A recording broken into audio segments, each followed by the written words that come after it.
जिंदाबाद।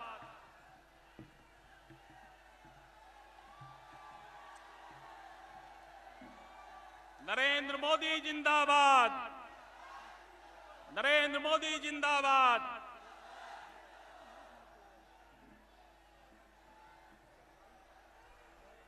मैं आदरणीय प्रदेश महामंत्री विजय बहादुर पाठक जी से आग्रह करता हूं कि वो पुष्प गुच्छ देकर आदरणीय प्रधानमंत्री जी का स्वागत करें।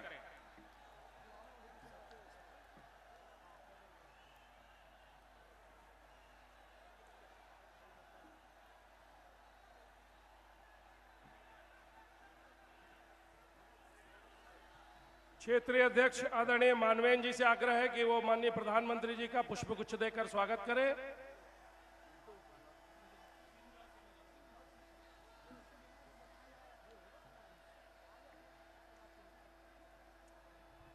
अब मैं आदरणीय भारत सरकार की केंद्रीय मंत्री आदरणीय साध्वी निरंजन ज्योति जी से आग्रह करता हूं कि वह आदरणीय प्रधानमंत्री जी का पुष्पगुच्छ देकर स्वागत करें।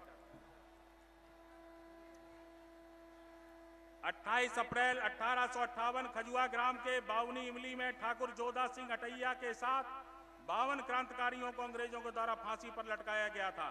उनकी स्मृति में ऐतिहासिक प्रतीक चिन्ह आदरणीय जिलाध्यक्ष दिनेश वाजपेयी जी फतेहपुर के द्वारा दिया जा रहा है आदरणीय प्रधानमंत्री जी को। अब मैं नगर विधायक आदरणीय विक्रम सिंह जी से आग्रह करता हूं कि वो फतेहपुर जनपद के ऐतिहासिक विषय पर अपनी पुस्तिका आदरणीय प्रधानमंत्री जी को समर्पित करने का कष्ट करें।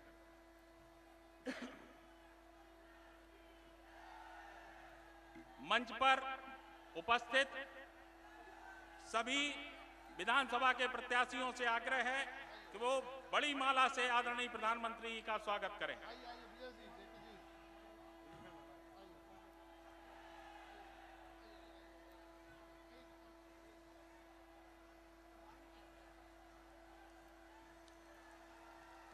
फतेहपुर जनपद और बांदा जनपद के सभी प्रत्याशियों के द्वारा आदरणीय यशस्वी प्रधानमंत्री जी का बड़ी माला से स्वागत किया जा रहा है।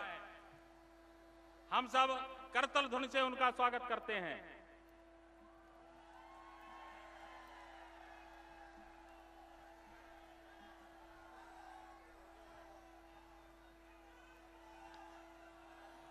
अब मैं आदरणीय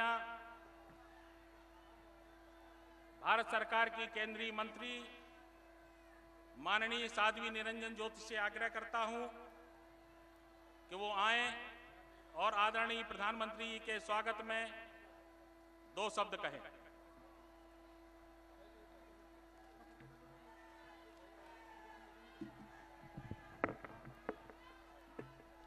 बोले भारत माता की।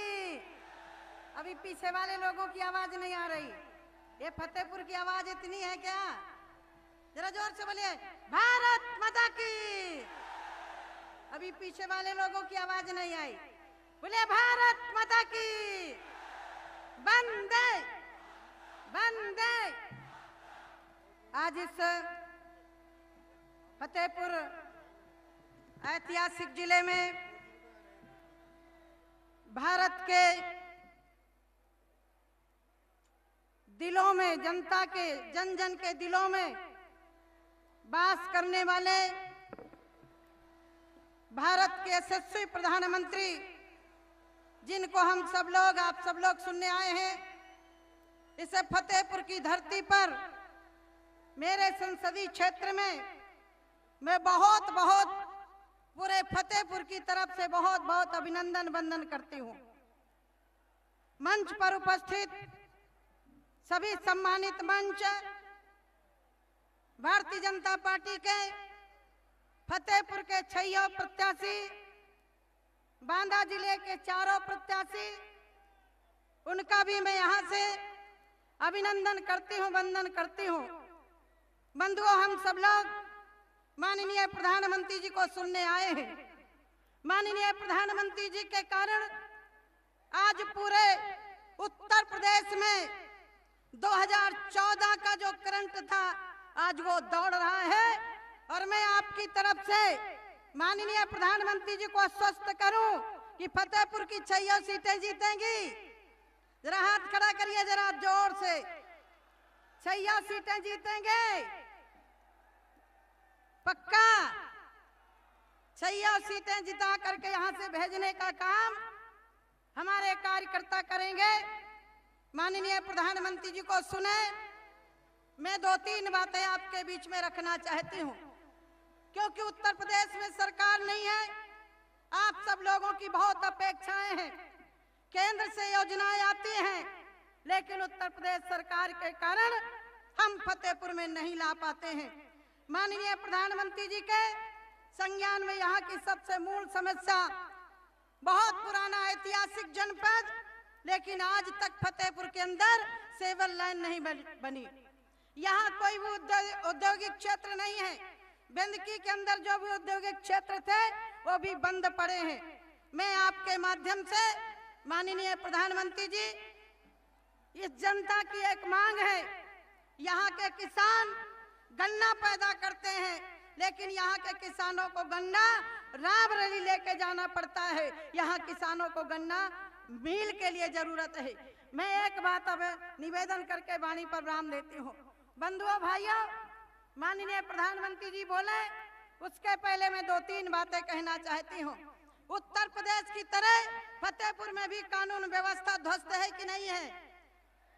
ध्वस्त है ना। माननीय अखिलेश जी कहते हैं अच्छे दिन आए हैं, लेकिन मैं एक बात कहना चाहती हूँ, मोबाइल खोलो काम बोल रहा है, टीवी खोलो काम बोल रहा है। मेरे से पत्रकारों ने पूछा साधु जी इस पर आपका कमेंट क्या है? मैं एक ही बात कहना चाहती हूँ, अखिलेश जी तुम्हारा काम तो नहीं बोल रहा, मथुरा का कांड जरूर बोल रहा है।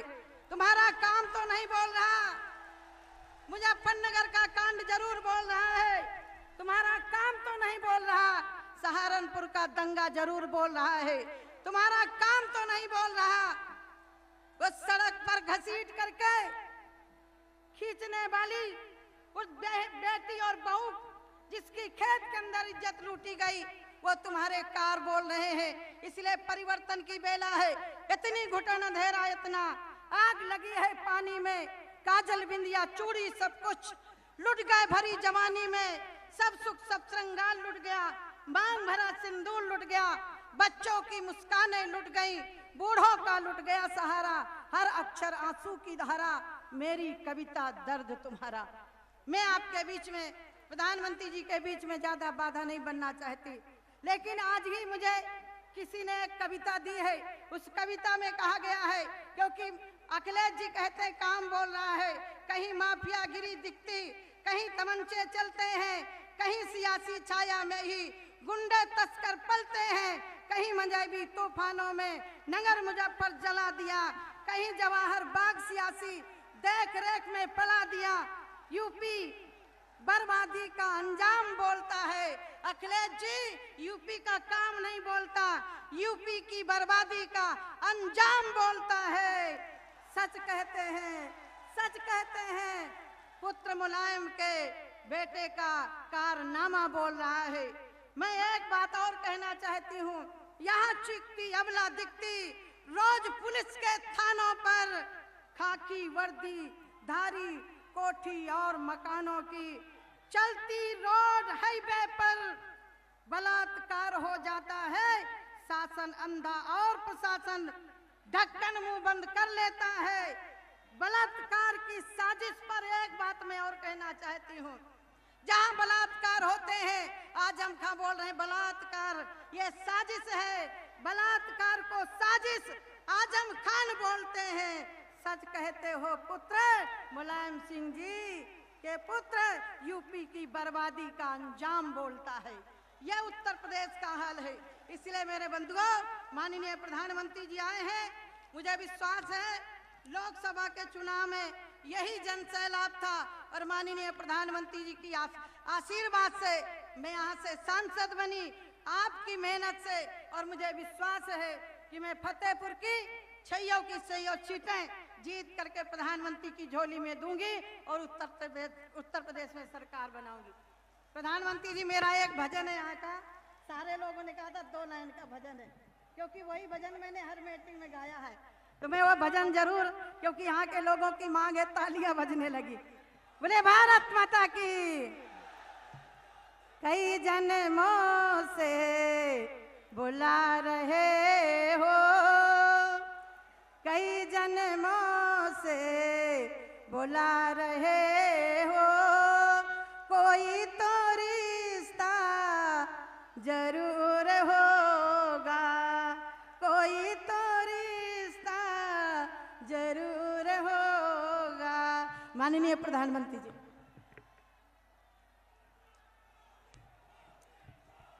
अब हम जिस क्षण का बड़ी बेसब्री से, बड़ी बेताबी से इंतजार कर रहे थे, ऐसे हमारे देश के यशस्वी प्रधानमंत्री जी का हम करतल ध्वनि से स्वागत करें। एवं मैं माननीय प्रधानमंत्री जी से आग्रह करता हूं कि वो अपनी ओजस्वी वाणी से हम सबका मार्गदर्शन करें। नरेंद्र मोदी जिंदाबाद, नरेंद्र मोदी जिंदाबाद, जिंदाबाद जिंदाबाद। भारत माता की, भारत माता की। मंच पर विराजमान भारतीय जनता पार्टी के प्रदेश के महासचिव श्री विजय बहादुर पाठक जी, केंद्र में मंत्री परिषद के मेरी साथी साध्वी निरंजन ज्योति जी, क्षेत्रीय अध्यक्ष श्रीमान मानवेंद्र सिंह जी, फतेहपुर जिला के अध्यक्ष श्री दिनेश वाजपेयी जी, श्रीमान मुखलाल पाल जी, श्रीमती निवेदिता सिंह जी, श्री पुरुषोत्तम खंडेलवाल जी, श्री प्रमोद द्विवेदी जी, श्री राम लखन रावत जी, श्रीमान अन्नू श्रीवास्तव जी, श्रीमान नगेंद्र गुप्ता जी, और इस चुनाव में जो प्रत्याशी चुनाव लड़ रहे हैं, जहानाबाद से अपना दल के हमारे साथी श्रीमान जय कुमार जैकी जी, जय इधर आइए।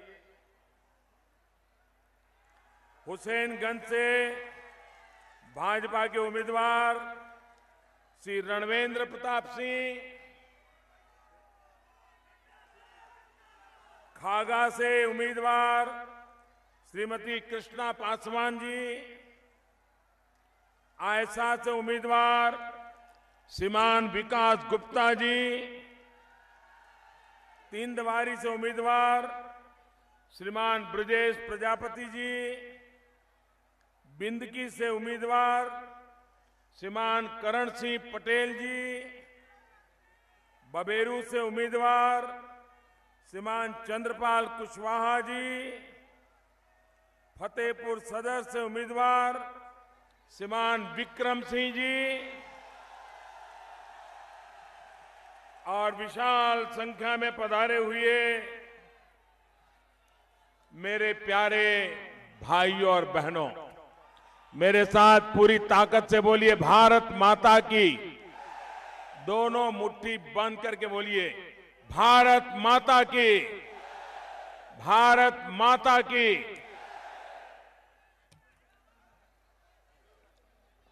भाइयों बहनों, एक तरफ चुनाव की गर्मी और दूसरी तरफ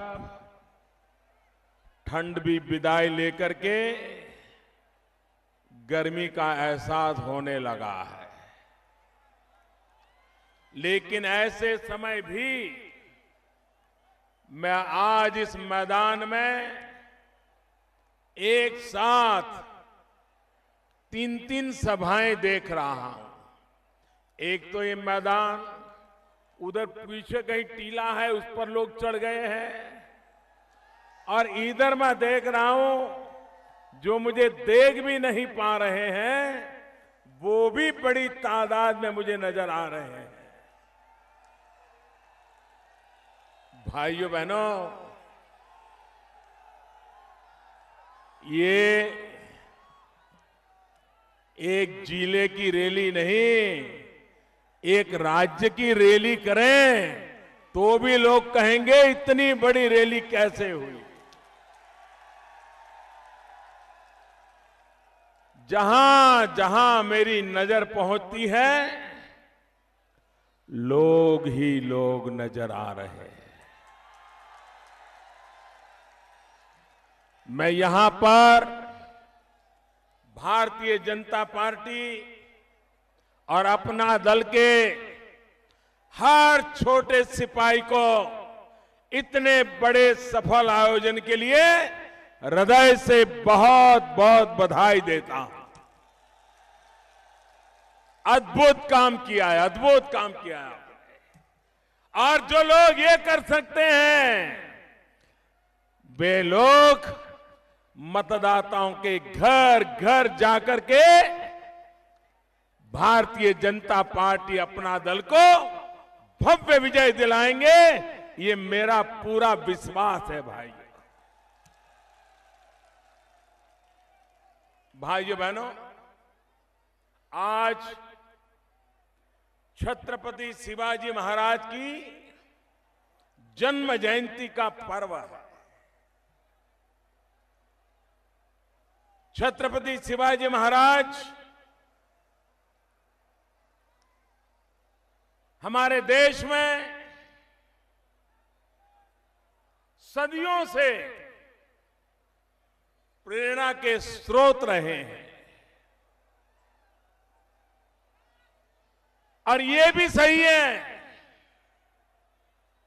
कि और कोई शिवाजी पैदा भी होना संभव नहीं लगता है। भाइयों बहनों, शिवाजी पैदा हो या ना हो,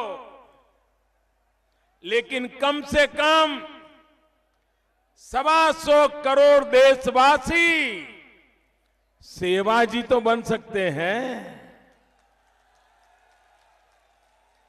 अरे शिवाजी न बन पाए तो न बन पाए, सेवाजी जरूर बने।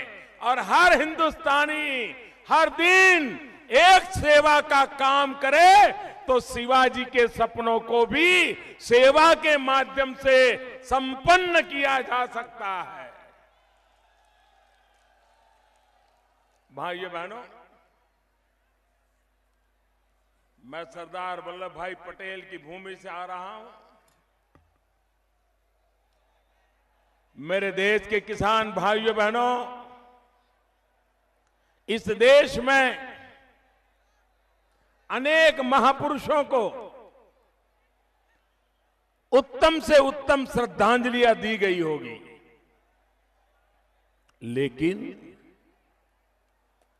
शायद जो श्रद्धांजलि सरदार वल्लभ भाई पटेल को दी गई है, शायद ही दुनिया में किसी महापुरुष को ऐसी श्रद्धांजलि मिली होगी।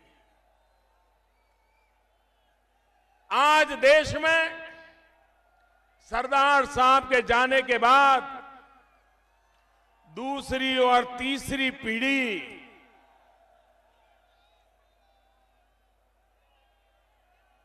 जीवन की मुख्य धारा में है। अधिकतम वो लोग हैं जिन्होंने सरदार साहब को देखा भी नहीं है। लेकिन भाइयों बहनों, हर हिंदुस्तानी एक बात जरूर कहता है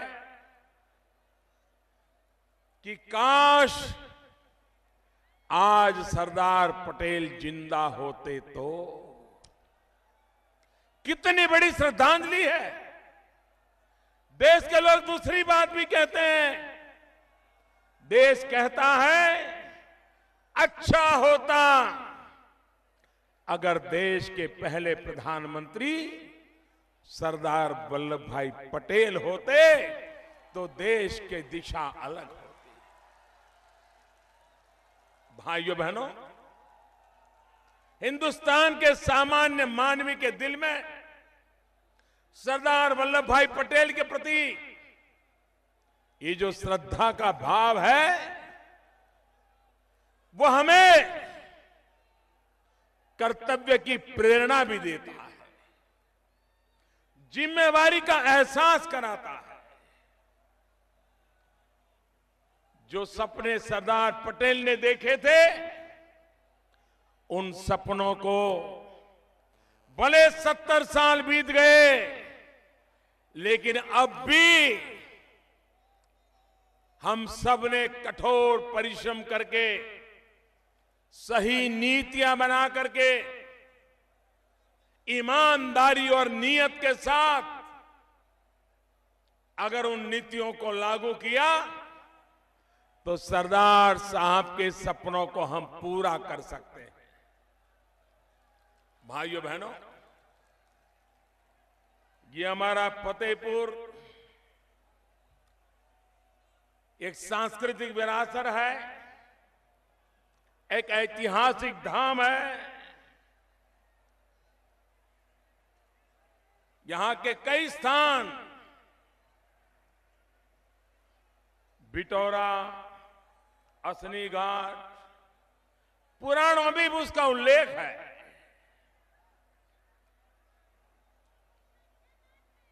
बिटौरा भृगु ऋषि की तपोस्थली माना जाता है। सिखों के 5वें गुरु अर्जुन देव जी की ये तपोस्थली रही है। स्वातंत्र सेनानी गणेश शंकर विद्यार्थी, शहीद जोधा सिंह अटैया, अनगिनत नाम बलिदानियों की परंपरा यही धरती है जिसने देश को राष्ट्र कवि सोहनलाल द्विवेदी को देश को दिया। भाइयों बहनों, वो इमली का पेड़ जहां पर हमारे 52 स्वतंत्र सेनानियों को फांसी पे लटका दिया गया था। भाइयों बहनों, उस फांसी के बाद कहते हैं कि उस इमली का विकास रुक गया। 14 साल हो गए भाइयों बहनों, 14 साल। उत्तर प्रदेश में भी विकास को वनवास मिल गया है। अब 14 साल पूरे हो रहे हैं, विकास का वनवास भी खत्म होना चाहिए और उत्तर प्रदेश अब विकास के राह पर चलना चाहिए। देश आगे बढ़ रहा है, उत्तर प्रदेश को पीछे नहीं रहने देना चाहिए। भाइयों बहनों, उत्तर प्रदेश में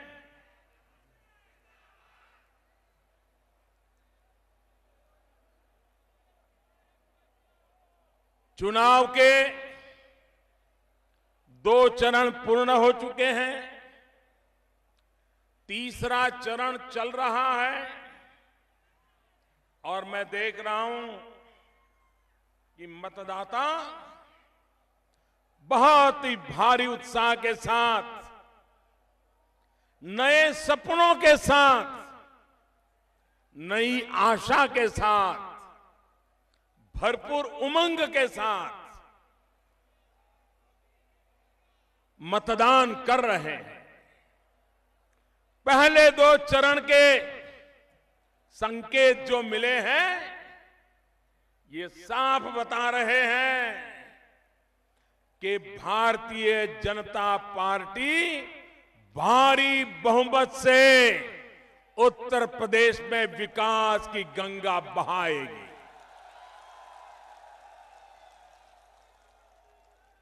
भाइयों बहनों, सरकारी खजाने से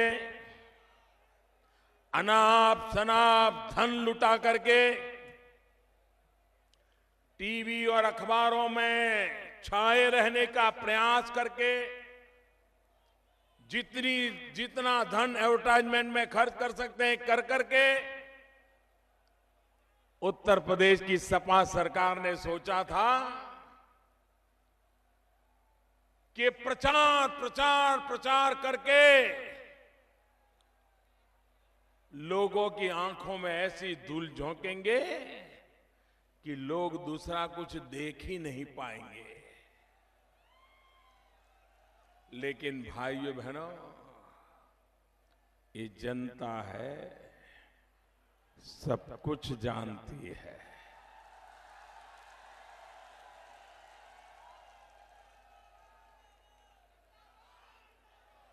जनता बड़ी आसानी से दूध का दूध, पानी का पानी कर लेती है।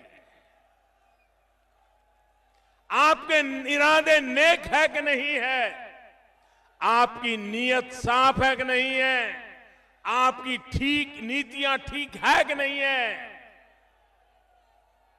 आपकी प्राथमिकताएं उचित है कि अनुचित, ये जनता जनार्दन भली भांति समझ लेती है।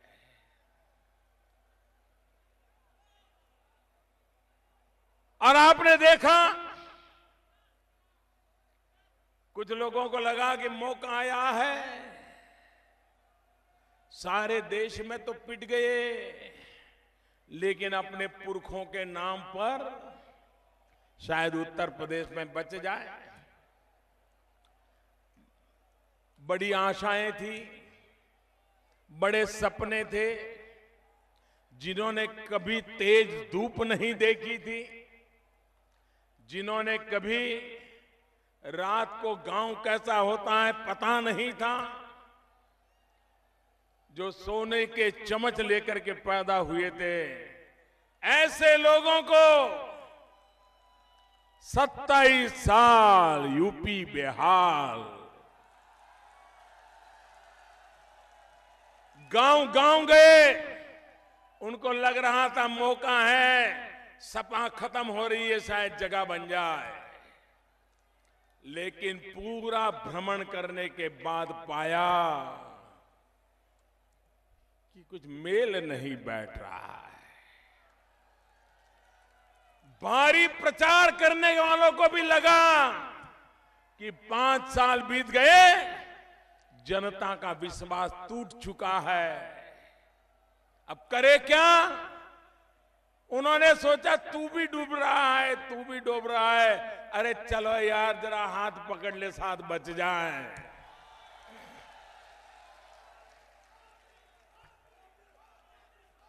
भाइयों बहनों, जब उन्होंने हाथ पकड़ा, गले लगे,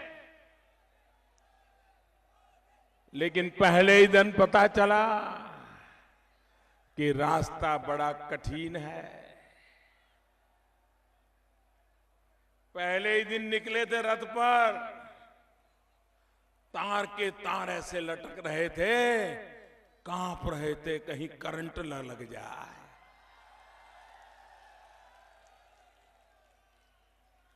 अखिलेश जी नहीं कांप रहे थे, उनके दूसरे नए नए साथी बहुत कांप रहे थे, डर रहे थे कि तारों के बीच से रथ निकल रहा है, झुक जाते थे, लेकिन लगता था यार कहीं छू जाएगा तो गए।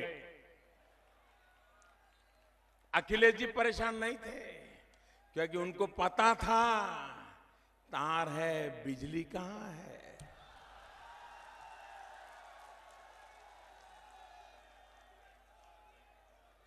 भाइयों बहनों, 5-6 दिन तो ऐसे नाच रहे थे, ऐसे गाने सुना रहे थे, वाह वाह, कुछ नया कर दिया। और जैसे ही नामांकन भरना शुरू हुआ, एक के बाद एक पत्ते खुलने लगे। पहले सपा वाले कहते थे हम किसी से हम समझौता नहीं करेंगे, 2/3 बहुमत से पहले से ज्यादा सीट लेकर के आएंगे। थोड़े दिन के बाद वो बोलना बंद हो गया। बाद में वो कहने लगे अब हम 2 लोग मिल गए हैं तो हम भारी बहुमत से जीत करके आएंगे। लेकिन आज श्रीमान अखिलेश जी ने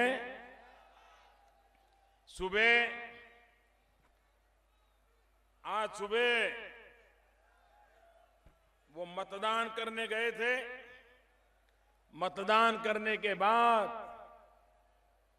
टीवी वालों ने जब उनसे पूछा, सुबह सुबह थी, इंसान कितना फ्रेश होता है, कितना तेज तर्रार होता है, उनकी उम्र भी तो ऐसी है। लेकिन मैंने टीवी पे देखा सुबह चेहरा लटक गया था, आवाज में दम नहीं था, डरे हुए शब्द खोज रहे थे। आप देखना टीवी पे वो चल रहा था उनका, जैसे बाजी हार चुके हैं। बड़ी मुश्किल से बोले, बड़ी मुश्किल से। चुनाव के शुरू में अकेले जीतेंगे कहते थे, फिर कहते थे समझौता किया है इसलिए जीतेंगे। आज सुबह कह रहे थे हमारी पार्टी सबसे बड़ी पार्टी तो बनेगी। क्या हो गया भाई, अभी तो तीसरा चरण हुआ नहीं है पूरा और आपके हौसले पस्त हो गए। कारण ये जनता जनार्दन है, कारण ये जनता जनार्दन है। अब देश झूठ को स्वीकार नहीं करता है, देश गलतियों को तो माफ करता है, लेकिन प्रजा के साथ धोखा यह देश कभी माफ नहीं करता है। आपने जनता के साथ धोखा किया है। राम मनोहर लोहिया जिन सपनों को लेकर के चले थे, उन सपनों के पीछ में छुरा भोंका है। जिस पार्टी ने 70 साल तक देश को लूटा, उस पार्टी की गोद में बैठ करके आपने राम मनोहर लोहिया को अपमानित किया है। भाइयों बहनों, जनता ये बातें कभी माफ नहीं करती है। अभी कुछ दिन मैंने कहा, थोड़े दिन पहले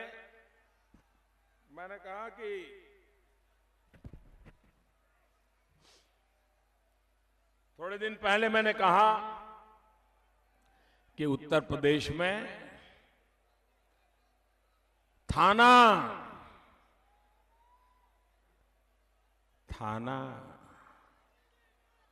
ये सपा का कार्यालय बन गया है। बनाए कि नहीं बनाए? बनाए कि नहीं बनाए? बनाए कि नहीं बनाए? और ये पुलिस वालों की मंजूरी से नहीं बना है, ये पुलिस वालों की मजबूरी से बना है। उनको अगर करोगे तो तबादला हो जाएगा, अगर हमारी बात नहीं मानोगे तो नौकरी से घर चले जाओगे। उनको डराकर धमका करके पुलिस थानों को सपा के कार्यालयों में परिवर्तित कर दिया गया। जब लोकल एक सपा वाला जिसकी साइकिल पर झंडा लटकता है, वो जब तक कहे नहीं, कितना ही ईमानदार व्यक्ति क्यों न हो, उसकी बात थाने में सुनी नहीं जाती थी। भाइयों बहनों,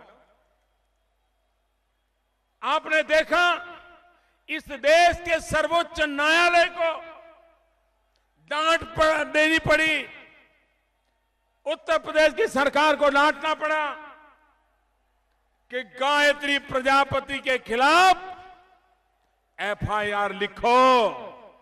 इस देश में एक थाने में एफआईआर लिखवाने के लिए सुप्रीम कोर्ट को बीच में आना पड़ा। भाइयों बहनों, जिस देश राज्य में थाने का यह हाल होगा, बलात्कार करने वालों को खुली छूट होगी और न्याय पाने के लिए तरस रही मां को, बेटी को सुप्रीम कोर्ट के दरवाजे खटखटाने पड़े। ये कौन सा काम किया आपने अखिलेश जी? ये आपके गायत्री प्रजापति ने कौन सा काम किया? आपके एमएलए के नाम आ रहे हैं, बलात्कार, उसके बाद हत्या। ये काम कौन से काम है? जरा उत्तर प्रदेश की जनता को गिनाओ तो। क्या ऐसे काम करने के लिए उनको बिठाया भाई? आप मुझे बताइए, ऐसे काम करने के लिए सपा सरकार बनाई थी? ये मां बेटियों की इज्जत लूटने के लिए सपा सरकार बनाई थी? मां बेटियों की हत्या करने के लिए सपा सरकार बनाई थी? क्या यही काम किए आपने? ये काम है कि कारनामा? और हैरानी तो देखो, इन्होंने अपना चुनाव अभियान कहां से शुरू किया? अखिलेश जी, आपने अपना चुनाव अभियान गायत्री प्रजापति की चुनाव प्रचार से शुरू किया। जरा उत्तर प्रदेश की जनता जानना चाहती है कि सपा और कांग्रेस का गठबंधन भी गायत्री प्रजापति जितना पवित्र है क्या? जरा उत्तर प्रदेश की जनता को जवाब दो। भाइयों बहनों, आज उत्तर प्रदेश बलात्कार का प्रयास, हत्या का प्रयास, लूट, दंगे, हर बात में नए विक्रम प्रस्थापित कर रहा है।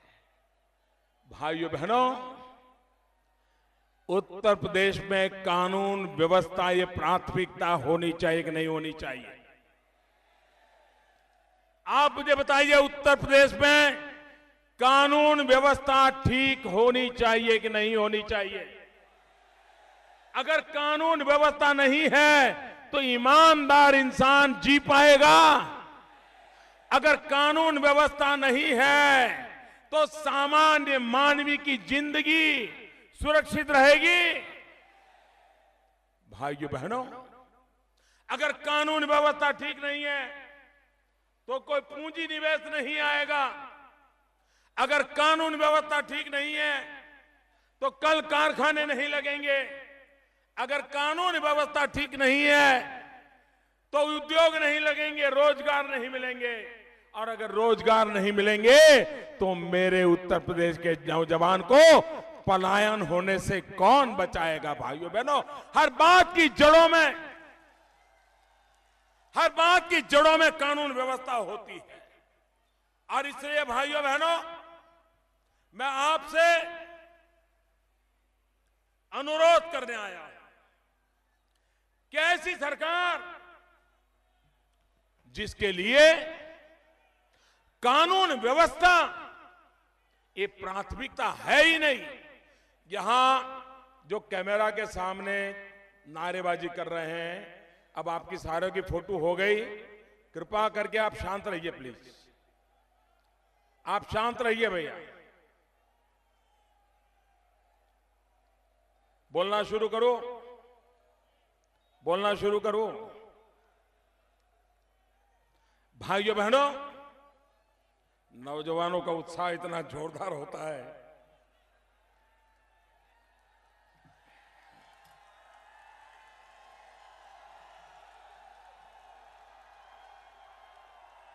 दोस्तों, आपका प्यार मेरी सर आंखों पर।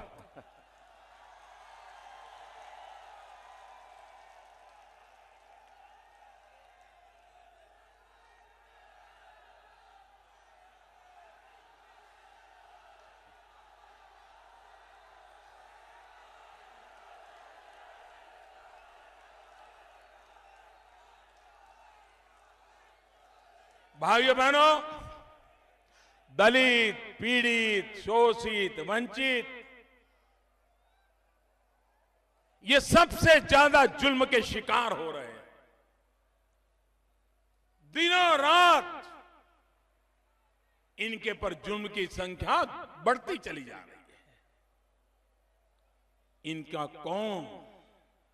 भाइयों बहनों, गरीब का कोई भले हो या ना हो, सरकार गरीब की होती है, गरीब के लिए होती है, पीड़ित के लिए होती है, दलित के लिए होती है, शोषित के लिए होती है, वंचित के लिए होती है भाई। और इसलिए भाइयों बहनों, उत्तर प्रदेश को ऐसी सरकार चाहिए जो उत्तर प्रदेश में सामान्य मानवी की जिंदगी की सुरक्षा की गारंटी दे।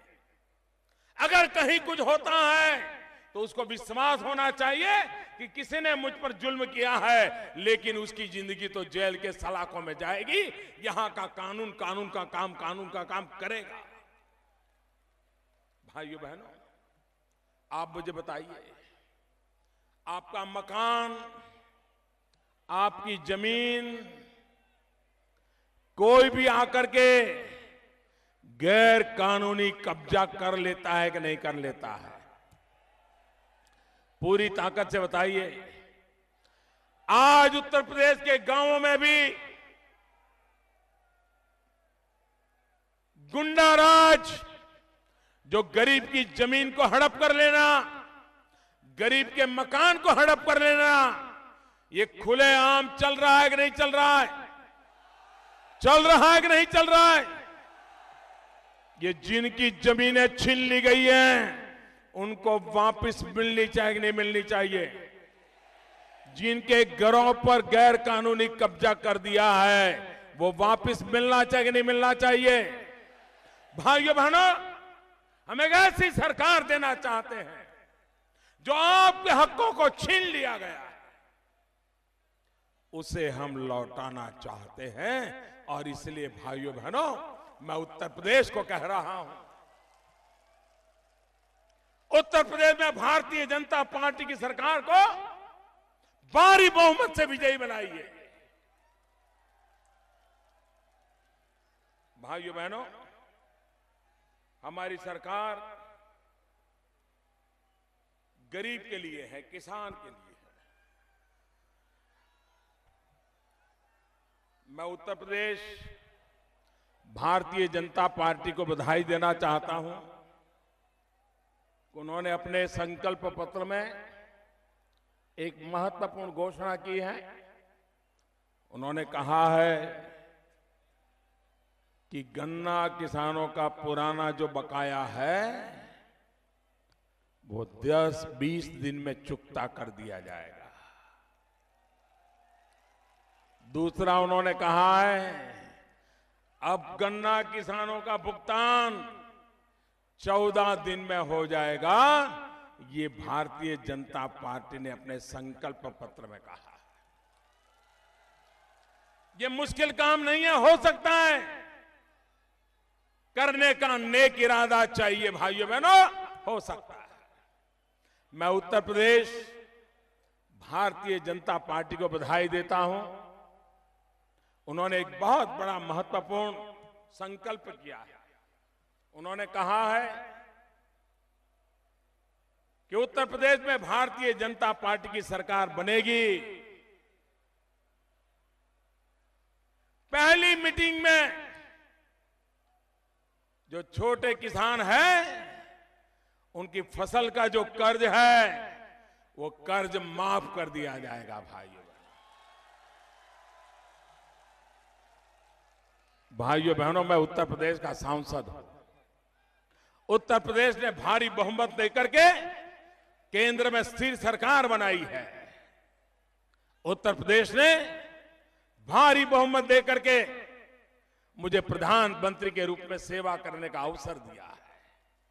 मैं उत्तर प्रदेश का सांसद हूं और सांसद के नाते आज मैं आप सबको वादा करता हूं, भाजपा की सरकार बनेगी। 11 मार्च को नतीजे आएंगे, 2-4 दिन में शपथ हो जाएगा, नई सरकार बन जाएगी और उसकी पहली मीटिंग होगी। मैं आपको वादा करता हूं, उस पहली मीटिंग में ही किसानों के कर्ज नाबूदी का निर्णय करवा दूंगा।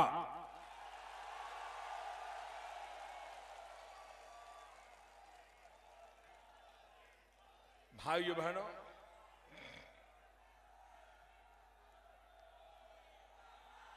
आपको याद होगा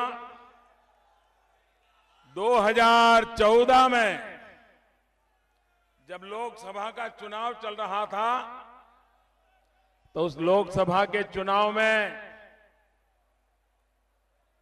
कांग्रेस पार्टी क्या वादा लेकर के आई थी। कांग्रेस पार्टी का एक बड़ा अधिवेशन हुआ था, सारे देश का ध्यान उस अधिवेशन पर था और उनको लगता था कि आज कांग्रेस बहुत बड़ा फैसला करेगी।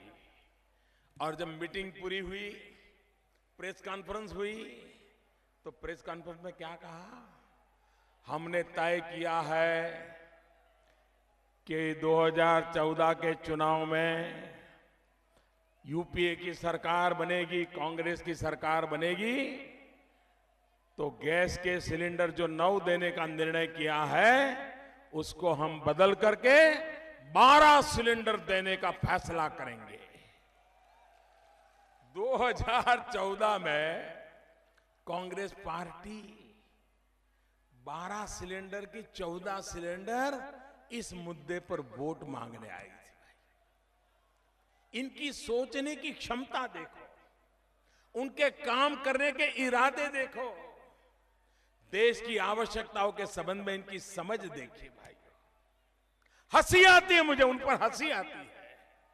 जब 2014 के लोकसभा के चुनाव में गैस के सिलेंडर 9 मिले कि 12 मिले, इस मुद्दे पर आप वोट मांगने निकले थे।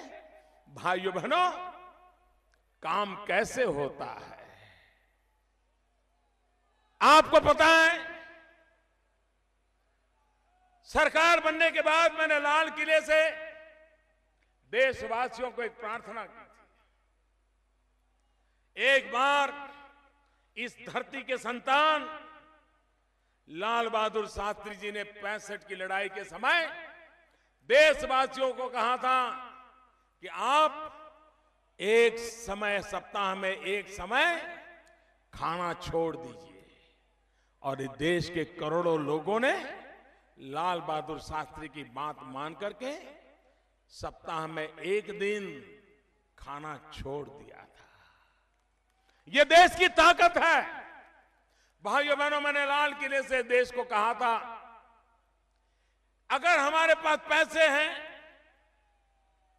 आर्थिक मुसीबत नहीं है, कुछ जिम्मेवारी हम भी ले सकते हैं, तो हमारे जैसे लोग जो इसको ले सकते हैं, उन्होंने गैस सिलेंडर की सब्सिडी नहीं लेनी चाहिए।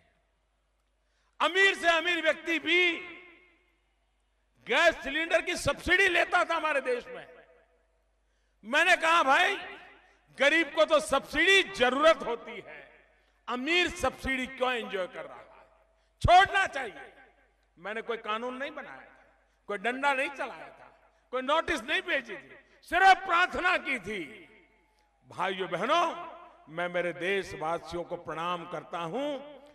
करीब करीब 1.25 करोड़ लोगों ने अपने गैस सिलेंडर की सब्सिडी छोड़ दी। भाई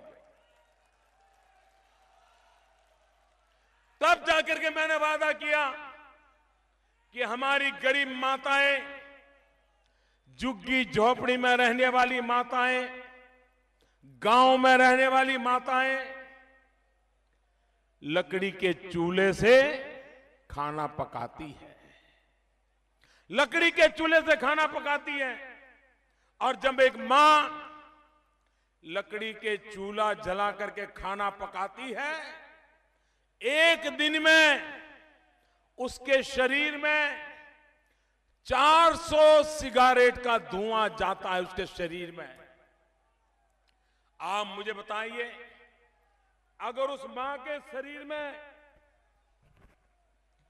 400 सिगारेट का धुआं जाएगा तो उस मां की तबीयत का हाल क्या होगा। घर में छोटे छोटे बच्चे खेल रहे हैं, जब मां खाना पका रही है, उन बच्चों के शरीर में भी धुआं जाता है, उन बच्चों का क्या हाल होगा। भाइयों बहनों, गरीब का दर्द क्या होता है मैं भली भांति जानता हूं।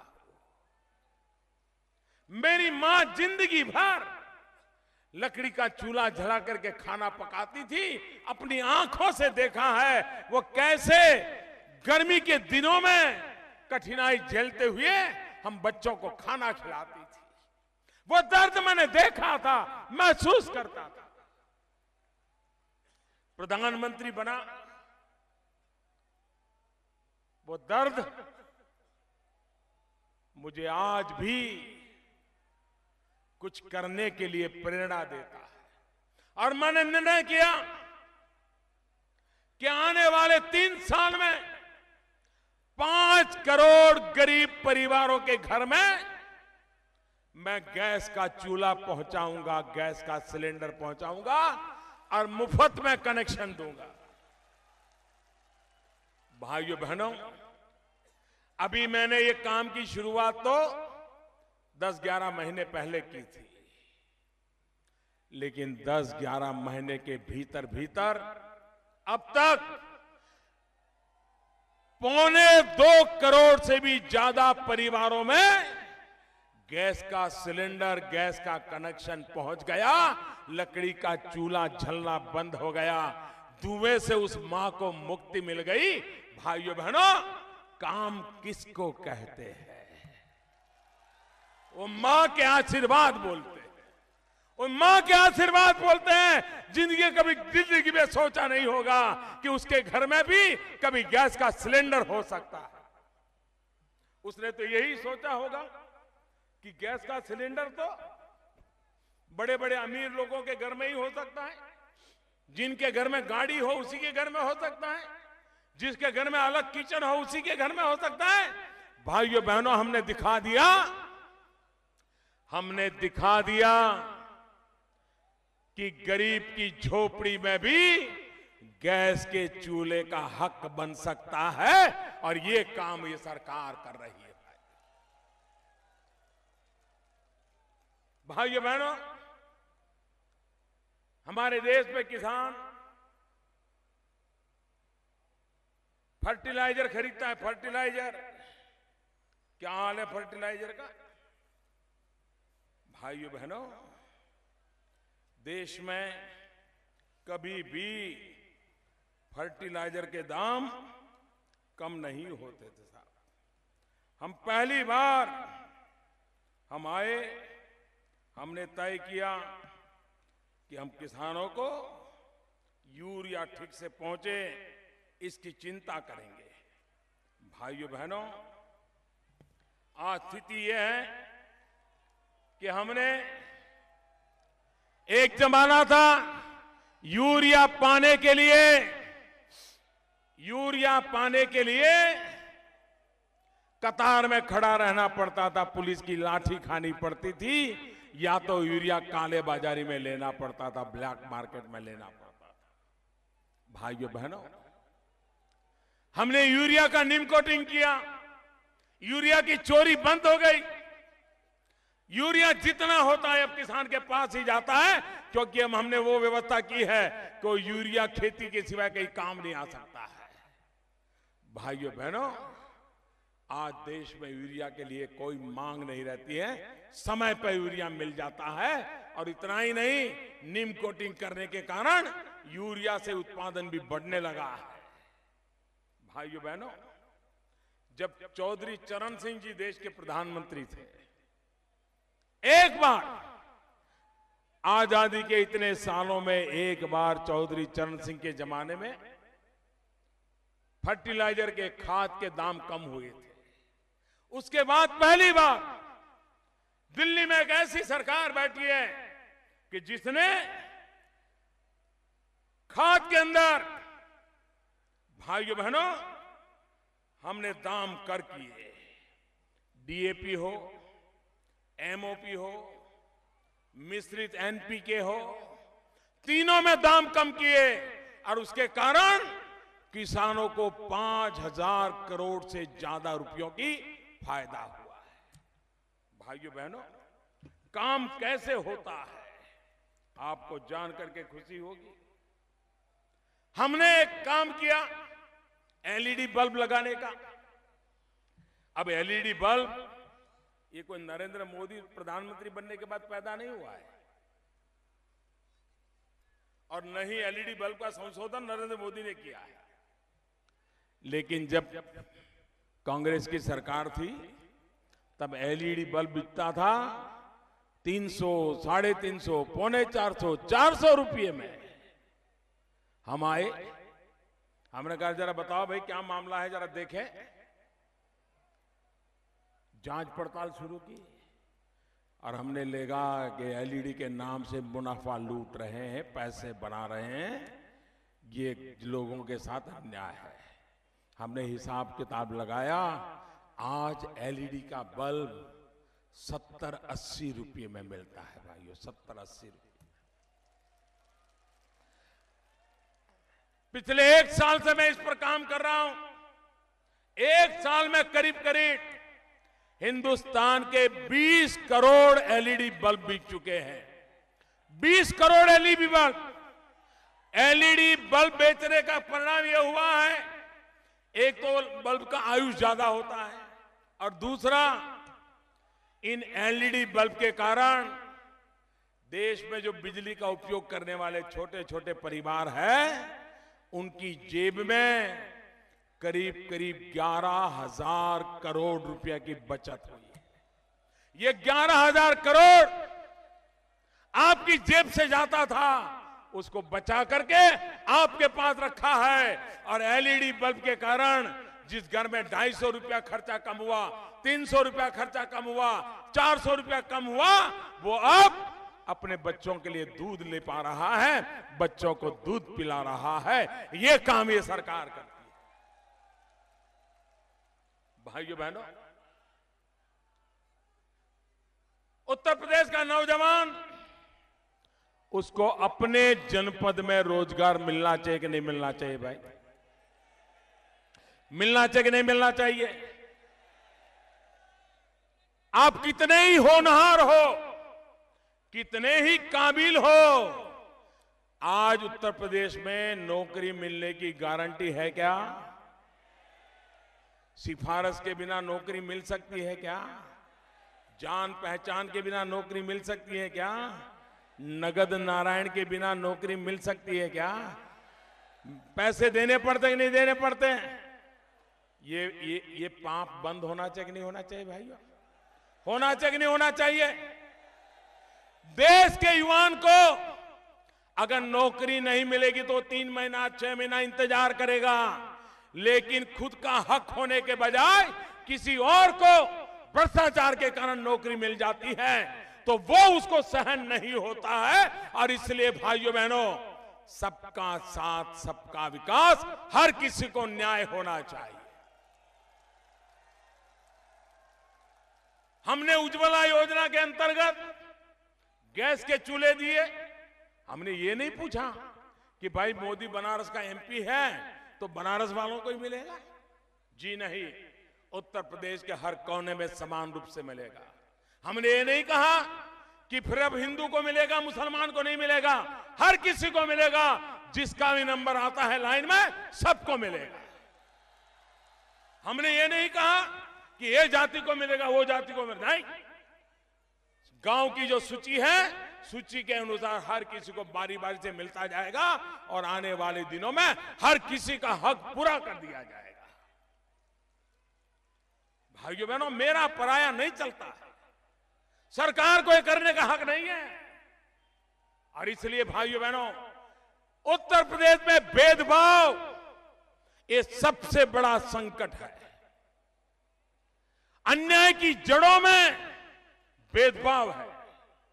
आप मुझे बताइए, भेदभाव है कि नहीं है?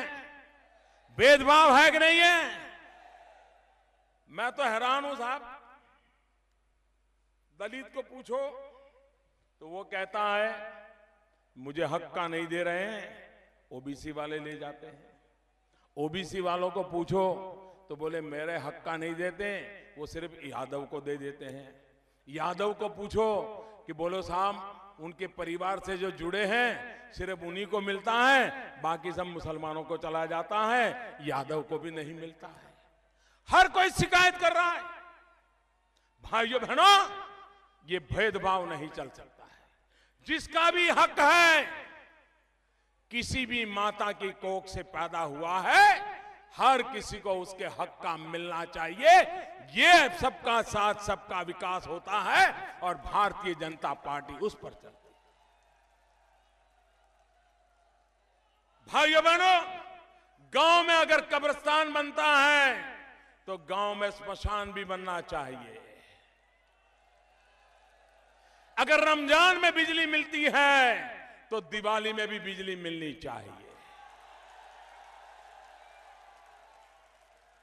अगर होली पे बिजली मिलती है तो ईद पर भी बिजली मिलनी चाहिए। भेदभाव नहीं होना चाहिए। सरकार का काम है भेदभाव मुक्त शासन चलाने का। किसी के साथ अन्याय नहीं होना चाहिए। धर्म के आधार पर तो बिल्कुल नहीं होना चाहिए। जाति के आधार पर बिल्कुल नहीं होना चाहिए। ऊंच नीच के आधार पर बिल्कुल नहीं होना चाहिए। सबका साथ सबका विकास, यही मंत्र को आगे बढ़ा करके आपसे मैं आज आशीर्वाद लेने आया। भाइयों बहनों,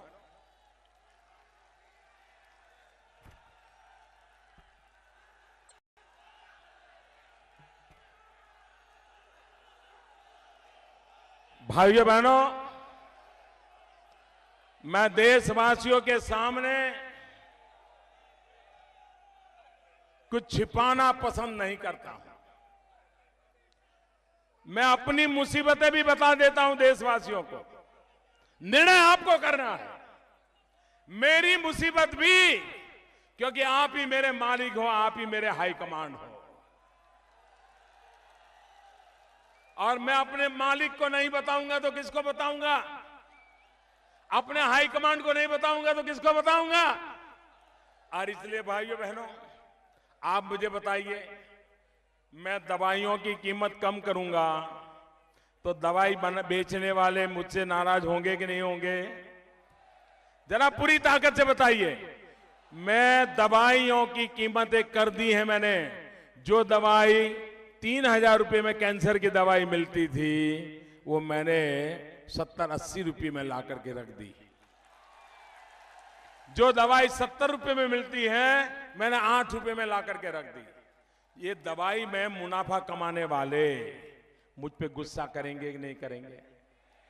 करेंगे कि नहीं करेंगे? मुझसे नाराज होंगे कि नहीं होंगे? मेरा बुरा करने के लिए कुछ न कुछ तरकीब करेंगे कि नहीं करेंगे? ऐसे समय मेरी रक्षा कौन करेगा? मेरी रक्षा कौन करेगा? मेरी रक्षा कौन करेगा? भाइयों बहनों, यूरिया की चोरी करते थे, चोरी बंद करवा दी, नीम कोटिंग कर दिया। उनका सारा मुनाफा खड्डे में गया, कारखानों पे संकट आ गया। वो गुस्सा हो गए, नाराज हो गए। और ये छोटे लोग नहीं है, बड़े बड़े लोग हैं, बड़े ताकतवर लोग हैं। वो चाहे वो करवा सकते हैं। वो चाहे तो अखबार भी खरीद सकते हैं, टीवी चैनल भी खरीद सकते हैं। वो चाहे तो मेरे खिलाफ कुछ भी कर सकते हैं। अभी सब मैंने किया है, किसके लिए किया है? ये किसके लिए किया है? इन लोगों को नाराज मैंने किसके लिए किया है? इन लोगों का गुस्सा मैंने किसके लिए मोल लिया है? मेरी रक्षा कौन करेगा? मेरी रक्षा कौन करेगा? मेरी रक्षा कौन करेगा? भाइयों बहनों, 8 नवंबर रात को 8 बजे 8 नवंबर रात को 8 बजे जब मैंने कहा मेरे प्यारे देशवासियों, ऐसा करंट लगा कुछ लोगों को तो अभी भी होश नहीं आया है। 1000 की नोट गई, 500 की नोट गई। भाइयों बहनों, 70 साल से जिन्होंने लूट करके खाया था, अब उनका रुपया बाहर निकल रहा है, तो मुझ पे गुस्सा करेंगे कि नहीं करेंगे? पाई बैंकों में जमा करने के लिए मजबूर हो गए, तो सर पटकेंगे कि नहीं पटकेंगे? मोदी से बदला लेंगे कि नहीं लेंगे? मोदी का नुकसान करने के लिए षड्यंत्र करेंगे कि नहीं करेंगे? भाइयों बहनों, ये काम मैंने किसके लिए किया? भाइयों बहनों, इस देश के गरीब को हक दिलाने के लिए किया है, इस देश को भ्रष्टाचार निकालने के लिए किया है, इस देश के नौजवानों को उनका भविष्य बदलने के लिए पैसा काम आए, उसके लिए मैंने हिम्मत की है। मुझे आपके आशीर्वाद चाहिए भाई। भ्रष्टाचार के खिलाफ लड़ना है, काले धन के खिलाफ लड़ना है। 70 साल से जो लूटा है वो मुझे देश को लौटाना है। भाइयों बहनों, जिन्होंने 17 साल लूटा है वो उनको लौटाना पड़ेगा। आप मुझे बताइए भाइयों बहनों, जिन्होंने लूट के खाया है वो गरीबों को लौटाना चाहिए कि नहीं लौटाना चाहिए? गरीबों को लौटाना चाहिए कि नहीं लौटाना चाहिए? ये पैसा गरीब के हक का है कि नहीं है? और भाइयों बहनों, कभी कभी ऐसी हवा बना दी जाती है कि ये चोरी व्यापारी करते हैं। ये सही नहीं है, ये सही नहीं है। व्यापारी तो ज्यादा से ज्यादा क्या करता होगा? 15 रुपए का माल 16 रुपए में बेचता होगा, 20 वाला माल 22 में बेचता होगा। कभी उसको सरकार को देना होगा 100 रुपया, 80 रुपया देता होगा।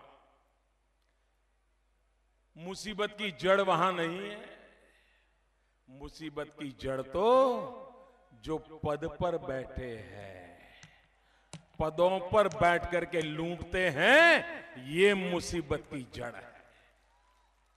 बाबू, बड़े बड़े बाबू, ये काम करना है इतना देना पड़ेगा, ये काम करना है इतना देना पड़ेगा, तेरे बेटे को नौकरी चाहिए इतना देना पड़ेगा। नेता लोग, हर कोई कहता है नेता चोरी करता है, ये बंद होना चाहिए नहीं होना चाहिए? और इसलिए भाइयों बहनों, मेरी लड़ाई बड़े बड़े लोगों से, छोटे छोटे व्यापारियों से मुझे कोई परेशानी नहीं है। अरे वो तो ईमानदारी से जीना चाहते हैं, अगर ईमानदार अफसर होगा तो ईमानदारी से काम करने को तैयार है। और इसलिए भाइयों बहनों, इस देश में ये लड़ाई मुश्किल है, लेकिन ये लड़ाई मैंने उठाई है। और लड़ाई इसलिए उठाई है कि मुझे विश्वास है 125 करोड़ देशवासियों का मुझे आशीर्वाद है। भाइयों बहनों, 8 नवंबर के बाद देश के कुछ लोगों को मेरा निर्णय गले नहीं उतरा है। अभी भी वो झूठ फैला रहे हैं, लेकिन देश की जनता भ्रमित नहीं हुई है। उसके गले बराबर उतर गया है कि मैंने कैसी साफ सफाई अभियान चलाया है, उसको बराबर समझ आ गया है। चंडीगढ़ में चुनाव हुआ, भारी बहुमत से 20 साल के बाद भाजपा जीत गई। महाराष्ट्र में पंचायतों का चुनाव हुआ, भारी बहुमत से जीत गए। कर्नाटक में स्थानीय स्वराज का चुनाव हुआ, भारी बहुमत से जीत गए।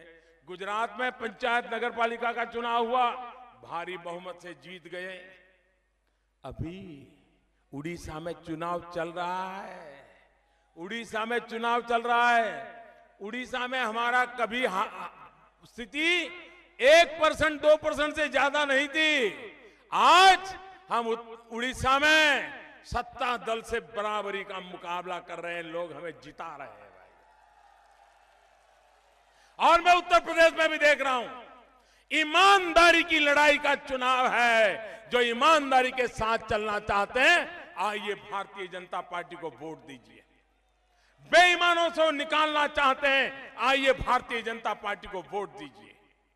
भाइयों बहनों, भारतीय जनता पार्टी अपना दल के उम्मीदवारों को भारी बहुमत से विजयी बनाए। मतदान अवश्य करें, जाकर के बटन जरूर दबाएं। आपकी उंगली, उसकी इतनी ताकत है कि वो उत्तर प्रदेश का भाग्य बदल देगी, आपके जीवन को सुरक्षा देगी। इसी एक अपेक्षा के साथ मेरी साथ पूरी ताकत से बोलिए, भारत माता की, भारत माता की, भारत माता की। बहुत बहुत धन्यवाद।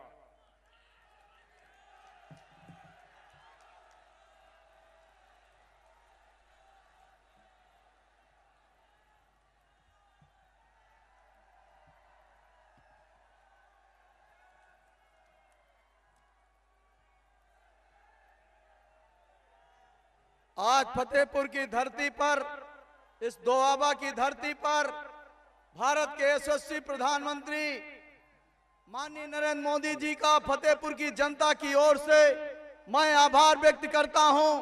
और फतेहपुर में आज उनके विचारों को सुनने आए जनता को मैं धन्यवाद देना चाहता हूं कि आज इतनी बड़ी संख्या में आप लोगों ने भारत के यशस्वी प्रधानमंत्री के विचारों को सुना और उन विचारों को सुनकर निश्चित रूप से इस फतेहपुर का इतिहास बदलने का काम करेंगे।